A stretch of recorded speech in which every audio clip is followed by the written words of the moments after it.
کہانی کا آغاز 19ویں صدی کے آخر میں ہوتا ہے۔ 600 سال پرانی سلطنت عثمانیہ یورپ کا مرد بیمار بن چکی تھی اور اپنی آخری سانسیں لے رہی تھی۔ اسی دور میں 1881 میں سلطنت کے یورپی حصے سالونیکا، آج کے یونان میں، ایک لڑکا پیدا ہوا جس کا نام مصطفیٰ رکھا گیا۔ وہ بچپن سے ہی ذہین اور آزاد طبیعت کا مالک تھا۔ اس نے اپنی ماں کی خواہش کے برخلاف فوجی اسکول میں داخلہ لیا، جہاں اس کی ریاضی کی قابلیت پر اس کے استاد نے اسے کمال یعنی کاملیت یا پرفیکشن کا نام دیا۔ اب وہ مصطفیٰ کمال تھا۔ فوجی اکیڈمی میں ہی اس نے دیکھ لیا تھا کہ سلطنت اندر سے کھوکھلی ہو چکی ہے۔ بدعنوان افسر، پرانی جنگی حکمت عملی اور سلطان کی مطلق العنان حکومت اسے سخت ناپسند تھی۔ وہ نوجوان ترک یعنی ینگ ٹرکس جیسی انقلابی تحریکوں سے متاثر ہوا جو سلطنت میں آئینی اصلاحات لانا چاہتی تھی۔ گیلی پولی کا ہیرو جب ایک لیڈر نے جنم لیا۔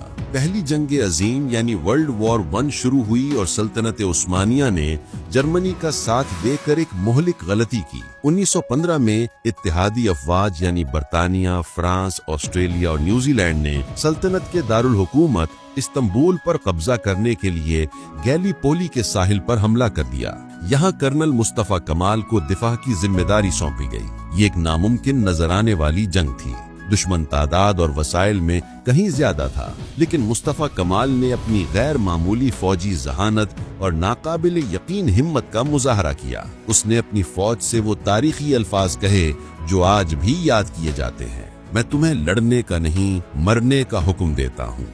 جب ہم مریں گے تو ہماری جگہ دوسرے کمانڈر اور سپاہی لے لیں گے۔ اس کی قیادت میں ترک فوج نے مہینوں تک دنیا کی سب سے بڑی طاقتوں کو روکے رکھا اور آخرکار انہیں پسپا ہونے پر مجبور کر دیا۔ گیلی پولی کی فتح نے جنگ کا نتیجہ تو نہیں بدلا، لیکن اس نے مصطفیٰ کمال کو ترک قوم کی نظروں میں ایک قومی ہیرو بنا دیا۔ 1918 میں سلطنت عثمانیہ جنگ ہار گئی۔ فاتح اتحادی طاقتوں نے سلطنت کے ٹکڑے ٹکڑے کرنے کا منصوبہ بنایا۔ برطانوی، فرانسیسی، اطالوی اور یونانی فوجوں نے ترکی کے مختلف حصوں پر قبضہ کر لیا۔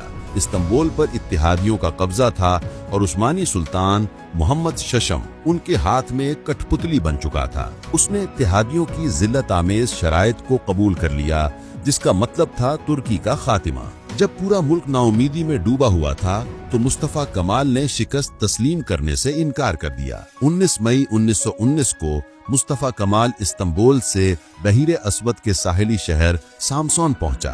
یہ ترکی کی جنگ آزادی کا نقطۂ آغاز تھا۔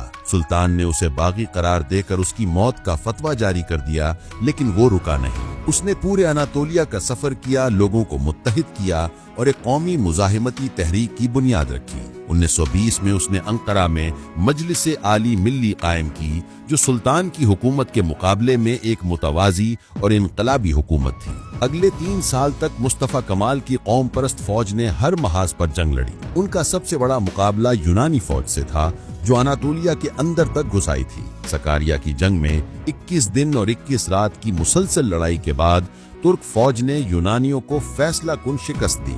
آخرکار 1922 میں ترک فوج نے اپنے ملک کو تمام غیر ملکی طاقتوں سے آزاد کروا لیا۔ جنگ جیتنے کے بعد مصطفیٰ کمال نے اس پرانے نظام کو جڑ سے اکھاڑ پھینکا جس نے اس کے ملک کو تباہی کے دہانے پر پہنچا دیا تھا۔ سلطنت کا خاتمہ 1922۔ سب سے پہلے اس نے 623 سال پرانی سلطنت عثمانیہ کے خاتمے کا اعلان کر دیا۔ آخری سلطان کو ملک سے جلا وطن کر دیا گیا۔ جمہوریہ کا قیام 1923۔ 29 اکتوبر 1923 کو ترکی کو ایک جمہوریہ قرار دیا گیا اور مصطفیٰ کمال اس کے پہلے صدر منتخب ہوئے۔ خلافت کا خاتمہ 1924۔ اس نے خلافت کے صدیوں پرانے ادارے کو بھی ختم کر دیا، یہ کہتے ہوئے کہ اس کا جدید ریاست میں کوئی کام نہیں۔ یہ ایک ایسا قدم تھا جس نے پوری مسلم دنیا میں ہلچل مچا دی تھی۔